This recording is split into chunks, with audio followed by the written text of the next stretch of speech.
Hi friends, Jubi's taste ഹബ്ബിലേക്ക് എല്ലാവർക്കും സ്വാഗതം. ഇന്ന് നമ്മളിവിടെ ചെയ്യുന്നത് ഒരു ബീഫ് അച്ചാറാണ്. ഞാൻ ഇതിനു മുമ്പ് ഒരു ബീഫ് അച്ചാറിൻ്റെ വീഡിയോ അപ്ലോഡ് ചെയ്തിട്ടുണ്ട്. പക്ഷേ ഇതിൽ കുറച്ചുകൂടെ വ്യത്യാസമുണ്ട്. ഇത് കുറച്ചുകൂടെ എളുപ്പമാണ് തയ്യാറാക്കാനായിട്ട്. അതുപോലെ തന്നെ കുറച്ചുകൂടെ ടേസ്റ്റാണ്. അപ്പോൾ ഇവിടെ നമ്മൾ തയ്യാറാക്കുന്നത് ഇവിടെ 3 കിലോ ബീഫാണ്. അപ്പോൾ 1 കിലോയുടെ അളവ് ഡിസ്ക്രിപ്ഷനിൽ കൊടുക്കാം. അപ്പോൾ 3 കിലോ ഇറച്ചി, അതായത് എന്താ പറയുക, അതിന് നെയ്യൊക്കെ മാറ്റി കളയണം കേട്ടോ. എന്നിട്ട് നല്ലപോലെ കഴുകി വെള്ളമൊക്കെ വാർന്നു പോയിട്ട് നമ്മളൊരു കുക്കറിലേക്ക് ഇട്ട് കൊടുക്കുന്നുണ്ട്. വെള്ളം ഒട്ടും ഉണ്ടാവരുതേ.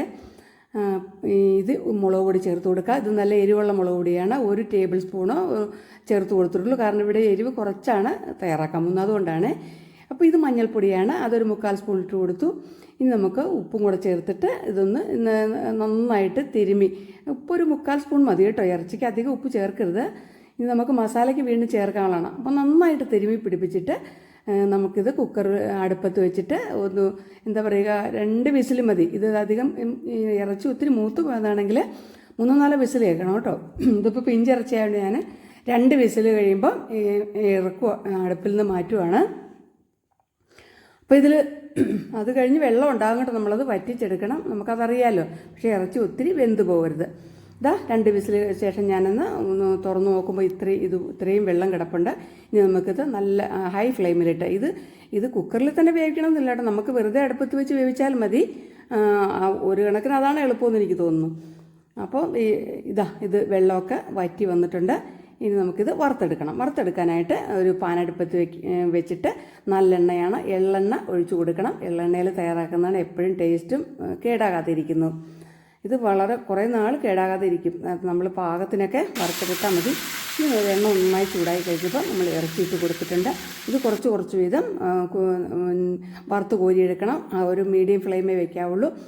ആകമൊക്കെ നല്ലപോലെ വെന്ത് കിട്ടും. പക്ഷേ ഒത്തിരി അങ്ങോട്ട് മൂത്ത് പോവും വേണ്ട. ഒരു വിധം സോഫ്റ്റായിട്ടിരിക്കണം. നമുക്കിനി ഇത് പാത്രത്തിലേക്ക് കോരി മാറ്റാം. അങ്ങനെ മുഴുവൻ ഇറച്ചി നമുക്ക് വറുത്തെടുക്കാം. അതിനുശേഷം ഈ എണ്ണ കളയണ്ട.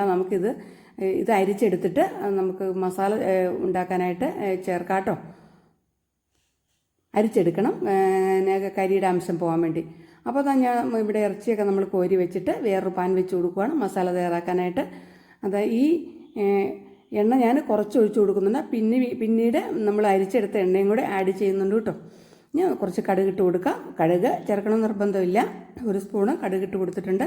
അപ്പോൾ നിങ്ങൾ ഒരിക്കൽ ഇങ്ങനെ തയ്യാറാക്കി നോക്കണം. നോക്കിയിട്ട് അതിൻ്റെ അഭിപ്രായങ്ങൾ അറിയിക്കണേ. ഇനി നമ്മൾ ഒരു 300 ഗ്രാം ഇഞ്ചി നല്ല പൊടിയായിട്ട് അരിഞ്ഞ് വെച്ചിട്ടുണ്ട്. ഇങ്ങനെ അരിഞ്ഞ് ചേർക്കുന്നതാണ് പേസ്റ്റ് ചേർക്കുന്നതിനേക്കാൾ എപ്പോഴും നല്ലത്. പിന്നെ വെളുത്തുള്ളി ഇതുപോലെ തന്നെ 300 ഗ്രാം എടുത്തിട്ടുണ്ട്. 1 കിലോ ആണെങ്കിൽ ഒരു 100 ഗ്രാം ചേർത്താൽ മതിയാവും.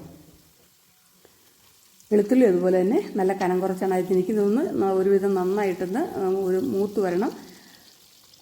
പിന്നെ നമ്മൾ പച്ചമുളക് ചേർത്ത് കൊടുക്കുന്നുണ്ട്. പച്ചമുളക് എരിവില്ലാത്തതായതുകൊണ്ട് ഞാനൊരു 10 എടുത്തിട്ടുണ്ട്. അത് എരിവുള്ളതാണെങ്കിൽ 4-5 മതി. ഇത് കറിവേപ്പില കുറച്ച് ചേർത്ത് കൊടുക്കാം. എല്ലാം കൂടെ ഒന്ന് മൂത്ത് വരട്ടെ. കരിഞ്ഞു പോകാതെ പ്രത്യേകം ശ്രദ്ധിക്കണം. ഫ്ലെയിം ഒന്ന് കുറച്ചിടണേ. ഒരുവിധം മൂത്ത് വന്നു. ആ ഇഞ്ചിയുടെയൊക്കെ ഒരു വെളുത്തുള്ളിയുടെയൊക്കെ നല്ലൊരു സ്മെല്ലൊക്കെ വന്നു തുടങ്ങിയിട്ടുണ്ട്. ഇനി നമുക്ക് മുളക് പൊടി ചേർത്ത് കൊടുക്കണം. ഞാനിവിടെ എരിവില്ലാത്ത 4 ടേബിൾ സ്പൂൺ മുളക് പൊടി ചേർത്തിട്ടുണ്ട്. അതിൽ നമുക്ക് കുറച്ച് മാറ്റം വരുത്താം. എരിവ് കൂടുതൽ വേണമെങ്കിൽ കൂടുതൽ ചേർക്കണേ. അപ്പോൾ ഇപ്പോൾ നല്ലതുപോലെ തീ കുറച്ചാണ് വെച്ചിരിക്കുന്നത്. ഇത് മഞ്ഞൾപ്പൊടിയാണ്. മഞ്ഞൾപ്പൊടി ഒരു 1/2 സ്പൂൺ ഇട്ട് കൊടുത്തിട്ടുണ്ട്.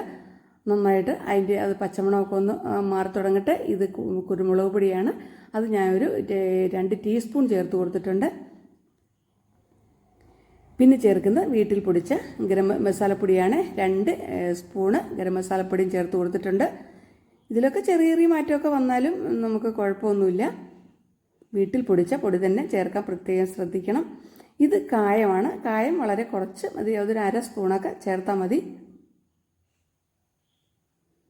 പിന്നെ ഗരം മസാലയിൽ പെരിഞ്ജീരകം ഇല്ലാത്തതുകൊണ്ട് ഞാൻ പെരിഞ്ജീരകം കൂടെ പ്രത്യേകം ചേർക്കുന്നുണ്ട്.